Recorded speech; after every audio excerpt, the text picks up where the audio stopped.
দুইটা পাপ জীবনে করবেন না। দুইটা এমন পাপ রয়েছে জীবনে করার চেষ্টা করবেন, আজকে থেকে আপনারা প্রমিস করবেন এই দুইটা পাপ আমরা কখনো করব না। আপনি নামাজ পড়েন নাই, আল্লাহ তাআলার যদি দয়া হয়ে যায় তাহলে আপনাকে মাফ করে দিবেন।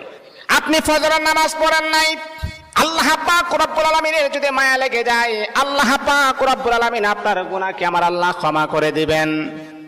আপনি যদি নফল নামাজ ইবাদত বন্দেগী কম করেন, আমার আল্লাহ কিন্তু আপনাকে মাফ করে দিবেন। কিন্তু আল্লাহর নবী বলেন দুইটা এমন জঘন্যতম পাপ রয়েছে, এই পাপগুলার ক্ষমা আমার আল্লাহ জীবনে কখনো তার বান্দাকে করবে না। দুইটা পাপ এমন জঘন্যতম পাপ, এগুলা করা যাবে না। এক নাম্বার হচ্ছে অন্যের হক নষ্ট করা। অন্যের হক কখনো নষ্ট করবেন না। আজকে নিজের ভাই বোনের হক নষ্ট করে দেয়, অন্যের হক নষ্ট করা যাবে না। দুই নাম্বার হচ্ছে আল্লাহ পাক রব্বুল আলামিনের সাথে শিরিক করা। যদি কোনো বান্দা আল্লাহ পাকের সাথে শিরিক করেন, আমার আল্লাহ